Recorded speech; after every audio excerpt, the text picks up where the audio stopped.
Good day guys, welcome to my channel. This is your tutor engineer. Today we'll be doing a cubic function. This is the example I have for you. So this is the equation of the cubic function, and then what you see on the graph, it's the derivative of the cubic function. So the derivative has a prime on top of it, so that is the f. So don't mistake the f and the f prime. So let's have a look at this. Okay, before I deal with this, let me just share the equation of the derivative. So this graph here is the equation. I'm going to derive the f, and then it will be 6x squared minus 6x plus 12. So that will be the equation of the parabola. And then the first question is write down the coordinates of A. You can see that A is the y-intercept of the derivative. So the equation there, since the constant is 12, so that will be 0 and 12. So you don't need to calculate much, just have to write the coordinates 0 and 12.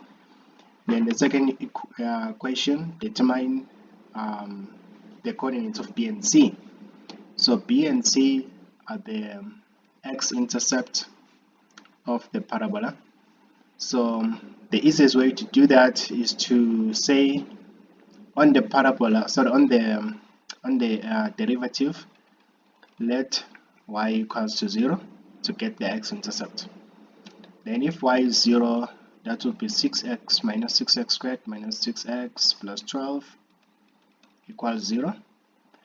Then you can simplify by dividing by minus 6.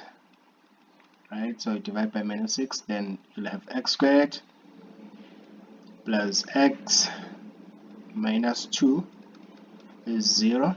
Then if you factorize this, x, 2 and 1, so 2 is positive and then x is minus. So x is minus 2 or x is 1. So you can tell B is on the negative side of the x-axis, so B is minus 2, so that will be minus 2 and 0, and then C will take 1 and 0.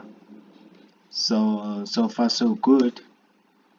And then the third question is, which points on the graph of F will have exactly the same x coordinates as B and C?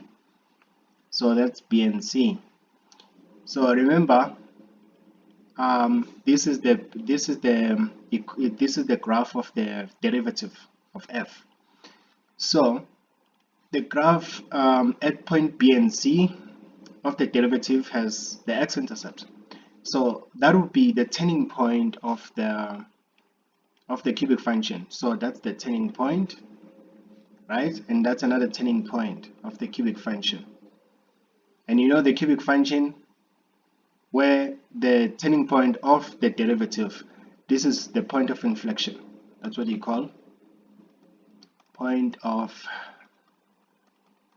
inflection. That's where it's located, right? So that's it. I think you understand question 3. And then as for question 4, for which values of x is f increasing? So where the original function of f increases, so f increases where the derivative is positive. So let me just hedge the parts where the derivative is positive.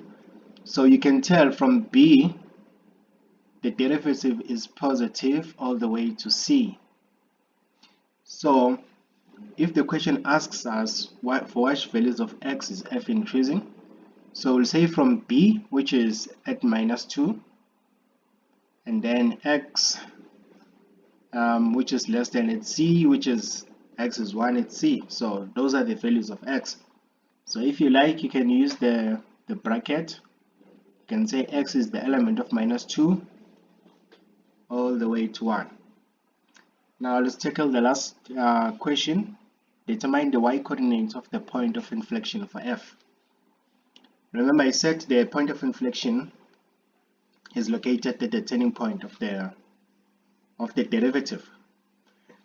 So what we'll do, we'll find the x at the turning point. So the easiest way to do that is to take the average between -1 and 2.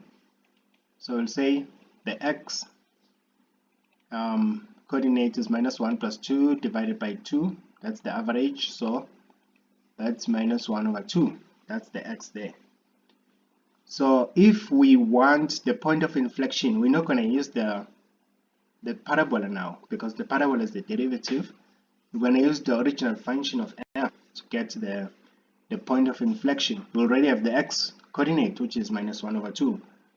So here we'll substitute f of -1/2 is equal to 2 -1/2 cube minus 3 -1/2 squared plus 12 -1/2 plus 20. So let's work out what will that be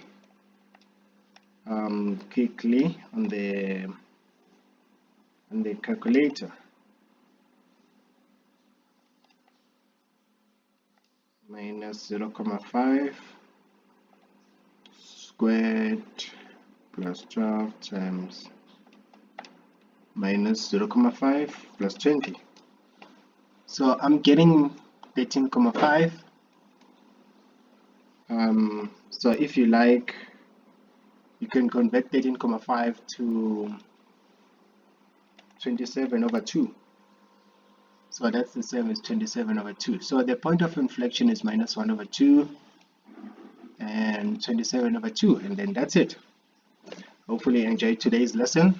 If you liked it, please hit the like button and consider subscribing, and stay tuned on my next video.